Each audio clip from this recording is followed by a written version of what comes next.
I was living in the market. I was basically Saturdays, Sundays, I was spending in the market, knowing people, understanding people and all that. Initial days, it was very difficult for me. Every day I used to come back and I feel like, what exactly am I doing? Why am I even doing this? But I think if I look back now, if I look back after so many years, I think it has been one of the formative years of my life.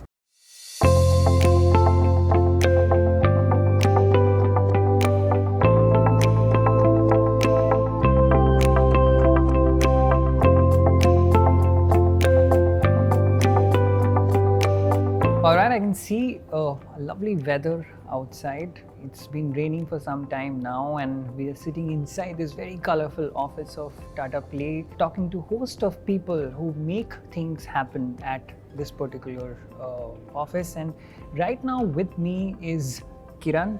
Welcome, Kiran, to this particular conversation, and welcome to InsideIIM as well. Welcome, Paul. Welcome to Tata Play. Kiran, very interestingly, your journey starts with Bombay, right? Your MBA journey, your professional journey also starts from here. Tell me a little bit about where exactly you are from and how did this journey start for you? I'm basically from Chennai. I was born and brought up in Chennai, so I did my schooling, my engineering from Chennai. I was into electrical and electronics engineering, and I think it was during my third year or fourth year of engineering. At that point of time, I realized that hardcore technical jobs are not kind of things for me. I didn't really relate to it. I think I should be doing something else. So I felt that a management side is something that I found interest towards. That is something I definitely had, but I was not really sure. So I think it was during the final year, and after that I decided that I should do an MBA. And that's when I decided to take CATs, and I was very sure that I wanted to do only from a top college. So and then after that I took CAT. I got options from NITIE, a few of the new IIMs and all.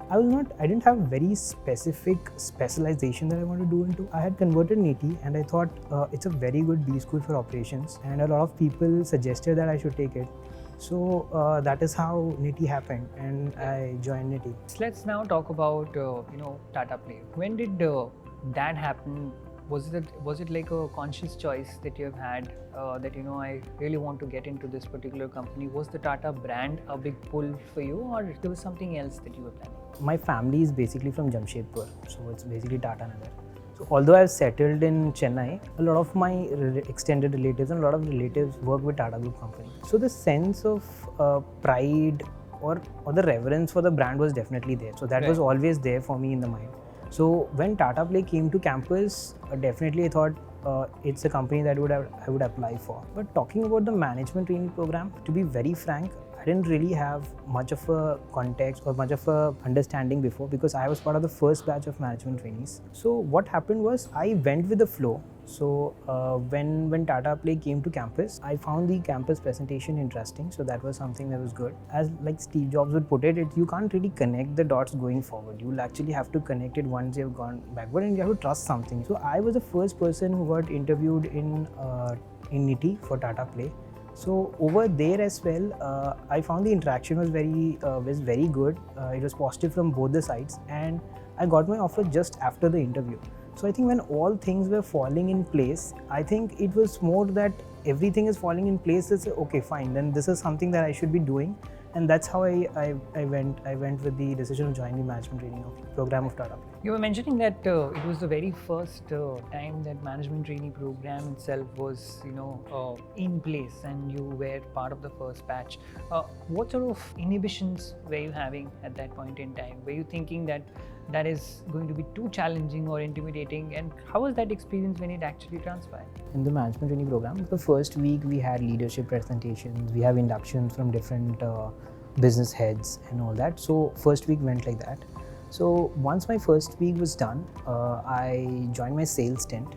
So my sales stint was in a place called Tandur, which was in the Rangareddy district of Telangana. I was handling Rangareddy and the Vikarabad districts there. It was for me who has predominantly lived in a town setup, who has been grown up in city. It was entirely different experience for me going to a rural place and then living there. A lot of my peers who basically they were staying in big cities, but then they were visiting the markets. But for me, the experience was entirely different.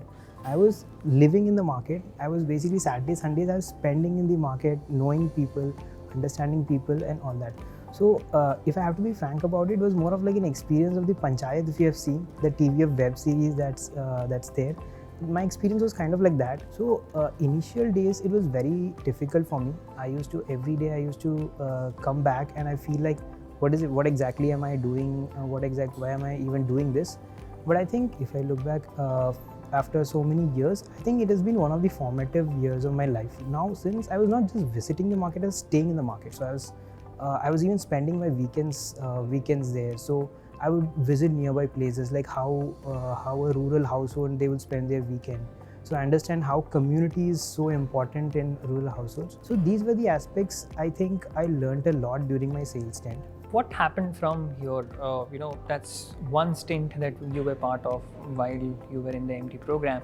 There are many more stints. Can we talk a little bit more about, how that was designed for you guys? In my sales stint, there were 2-3 targets that I had to achieve. There were very clear goals about it. So next, I moved to my field service stint. So where the things changed a lot, because for my field service stint, there we didn't have really 2-3 goals. It was about handling 15-16 goals. So there it was more of operations, where you get to handle every the nitty-gritties of things.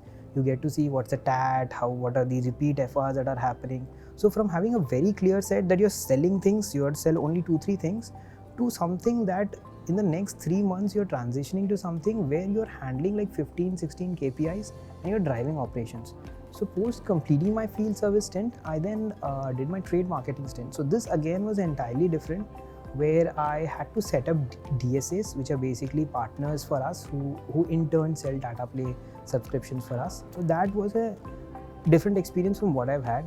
And then after completing that stint, I did my corporate office stints, where I worked a couple of months on digital marketing.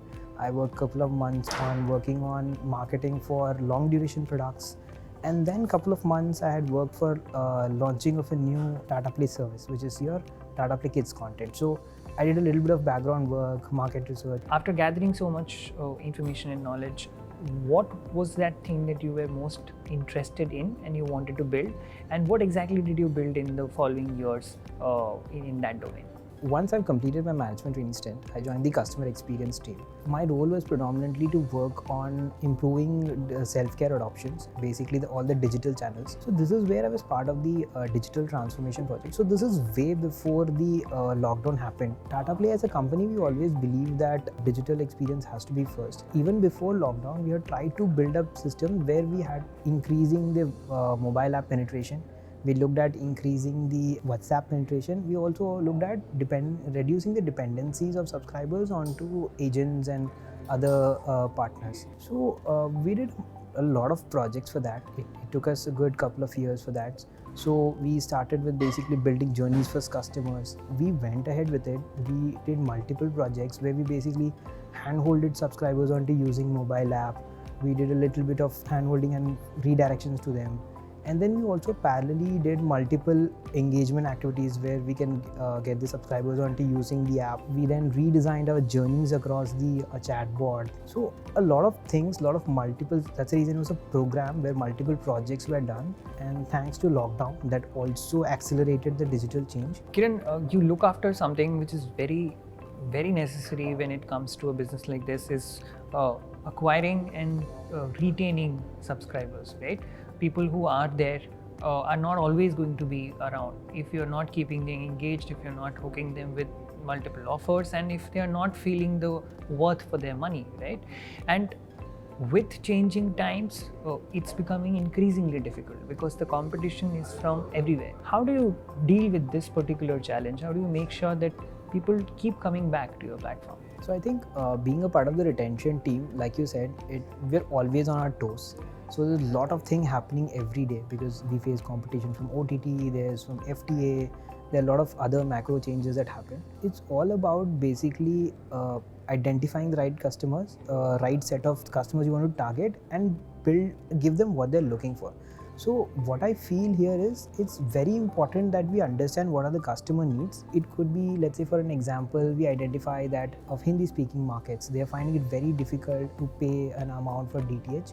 and they're finding it, they're basically moving to free to air because they're finding the DTH or be it cable very expensive. So it's very important that we identify the markets. We try to understand what are the channels that they want. The channels that they watch was very limited. They wanted like 3-4 channels. So what we decided was we created very customized packs for 99 rupees, for 149 rupees, which are very, very economical, and then give those to these customers. So basically essentially hyper targeting these customers, segmenting them and giving very customized offers to these customers. So that I think that helps. You mentioned OTT, and it's interesting because the world is moving towards OTT. The majority of mobile audience is moving towards OTT. And how do you deal with a big competition in the market right now, which has bigger pockets, which has bigger reach, which has converted people into looking into their mobile phones as a habit? While we have a lot of OTT content, but what you would see is 40 plus OTT contents in India right now. So one problem that the customer faces with all this is the problem of subscription, of multiple subscription and choices across and finding. So what we at Tata Play believe is we will continue doing what we are doing. So we are aggregators of content and we will distribute content. So I think we would continue doing that for the OTT space as well. The way we visualize this is we don't want the customer to spend so much time onto identifying what are the packs that he has or what are the subscriptions that he has. We want the customer to focus more on what he wants to watch. Let's say you want to watch Star Trek Strange World, you don't have to worry that you have a good subscription or not. What you have is you search for that interface, you search for the content that you want. The packaging part, you leave it to us. The operational is handling the subscription, the packaging aspects, Tata Play is there for you to handle. So that is where we're looking. Kiran, help me understand this. What has been the favorite project that you have worked on so far in terms of retention or anything else that you have worked on in this particular organization? And how has working on that project been for you? Were you challenged, pumped, or you were very intimidated or worried by the scale of the challenge? So I think I would like to talk about the role when I was handling the high ARPU retention role. One thing that when I took over that role was what I understood was customers of high ARPU are definitely changing. They are moving more towards OTT and the consumption of OTT is increasing. So that is where I felt that it was very important that if a premium customer is spending his money on OTT, then it has to be from Tata Play. We basically launched the binge subscription where we offered OTT channels to subscribers. We also got the OTT combo for subscribers where we offered linear as well as binge subscription OTT content to subscribers.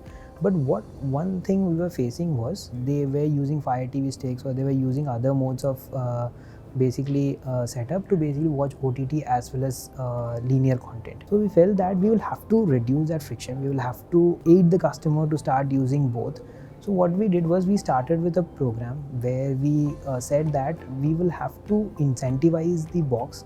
We'll have to make the box free and incentivize the customers to get onto the experience, get onto the hook onto the Android box experience so they will start experiencing it. They feel how a connected box can actually give them a very good experience.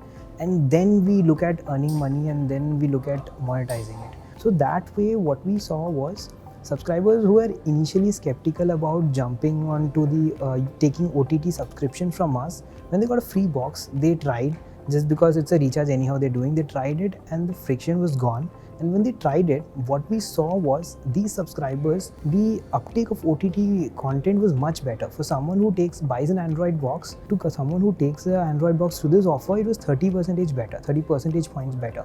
Kiran, one last question that I have for you, before I let you go. Students who are watching you and have seen your journey, how you have developed from as a student at NITIE, learning about the nuances of supply chain and operations to actually managing operations here of particular kind, right? Retaining subscribers, making sure that people who are buying services from you are happy and are content.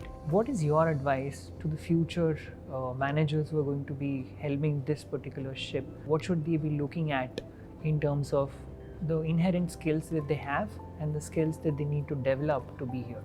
First thing would be is that if you have something in mind that you want to do, let's say you want to do a career in marketing and let's say you want to do management consulting, and if you're very clear, it's great. But if you don't exactly know what you want to do, or if you're still exploring what you want to do, I think it's completely fine. I feel that it's important that in initial stage of your life you're very experimental with what you do. If you don't know what you want to do, you try and figure out in the initial stages that what exactly works for you. You try out 2-3 different roles, try out an internship, doesn't work out for you in your final placements, try out for something else. But what is more important is in the initial stages of life, it's very important to be experimental with things so that you figure out what exactly works for you. Second thing I would say, in campuses, a lot of people, there's a lot of peer pressure around, or there's a lot of pressure around CTCs and all that. It's something I wouldn't say that we shouldn't be looking at CTCs. Obviously CTCs is important, but what is equally important, if not more important, is actually the work culture of the workplace that you're working on. Basically, it should be conducive for your growth, and you should be challenged enough in your job so that every day you're facing challenges, you're pushed out of your comfort zone, and you learn new things. So that is something that should happen. Money, I think, anyhow, yeah, that's already there, but this is something that they should focus on. Superb. Thank you very much, Kiran. Looking back at your journey, I'm sure also got a chance to reminisce about the kind of things that you have done in your life and where you are exactly right now. If you also want to know more about Kiran's journey, or you have any questions that you want to ask Kiran, there's a link in the description. Go check that out. You will get a chance to ask questions to Kiran, which Kiran will answer you in a Conversations Cafe event. I would like to thank you once again, Kiran, for taking out time and talking to us about your journey. I'm sure you must have inspired a few people to take the right decision in their life that will take them ahead in their careers. Thanks, Paul. Thank you so much. Thanks for coming to me.